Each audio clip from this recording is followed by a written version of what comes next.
All right, let's get right into it. Today, we're going to tear down and rebuild the raw, unfiltered philosophy of David Goggins.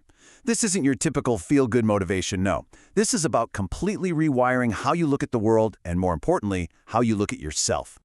So, this is where it all starts. The entire Goggins worldview kicks off with this one brutal truth.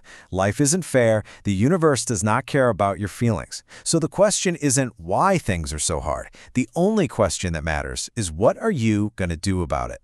And that leads us right into the first and maybe the hardest pill to swallow, the absolute fact that no one is coming to save you. What does that really mean? It means if you're sitting around waiting for a mentor or for that lucky break or for someone to finally see your potential, you're just wasting your life. In this mindset, any help you get is a bonus, but the real work, the heavy lifting, that's 100% on you. And look, for Goggins, this isn't some abstract concept. This was the light bulb moment that changed everything. He had to look in the mirror and accept that it was all on him, his past, his weight, his future. It was only when he took total ownership that he could even begin to build. And this is what he started to build.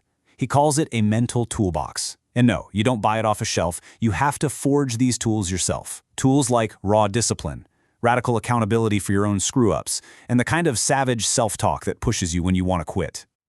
But here's the catch. You don't build that toolbox in a comfy workshop. Nope, it's forged in hardship, in a place we can only call the forge of suffering. And that's not some metaphor, by the way. We're talking about a literal time on the clock. While pretty much everyone else is sound asleep, hitting snooze in their head, this is when the work starts. The key thing here, the absolute solitude. There's no audience. No one's there to cheer you on or give you a high five. It's just you, the darkness, and the work that needs to get done.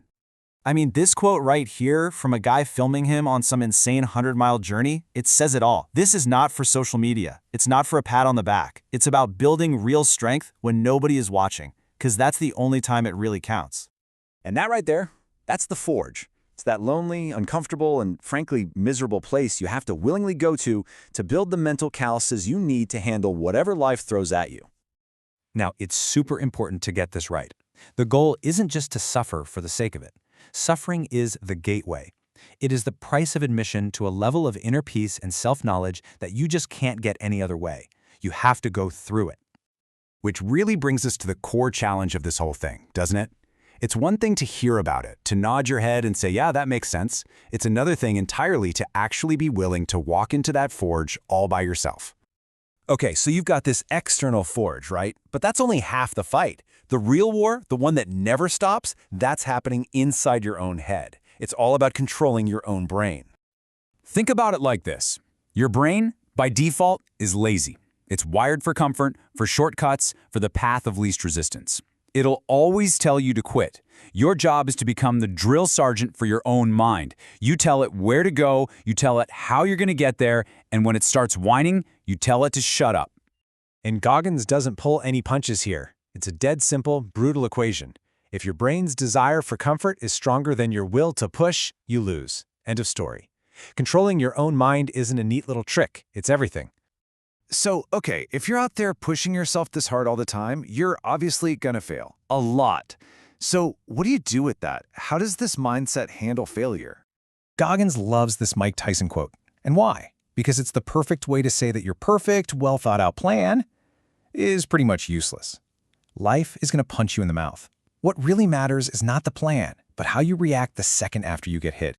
So you got to completely redefine what failure even means. You know, for most people, failure is an endpoint. It's a sign to stop. It's something to be ashamed of.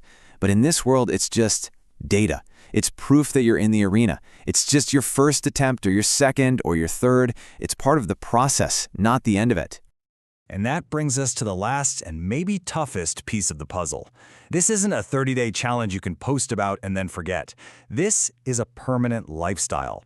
It is a lonely path. This right here, this is the ugly truth of it all. This is the Groundhog's Day he talks about. Most days, you're not going to wake up feeling motivated. You're not going to feel passionate. You're just going to feel tired. And true discipline is what you do in that moment. It's about getting up and getting after it anyway. So what's the payoff for all this lonely work and constant suffering? Well, it's not a medal you can hang on the wall. The real trophy is internal. It's this unshakable knowledge deep in your own brain that you built this, that no one gave it to you, and no one can ever take it away. Which all boils down to these two simple, powerful words. This is the mantra. It's the command you give yourself when life gets tough, when your plan goes to hell, when you're all alone in the dark. The only option is to harden your mind and push forward. So, we'll leave you with the one question this whole philosophy demands you ask yourself every single day. And it's not about comparing yourself to anyone else. It's about you versus you. Did you do enough today?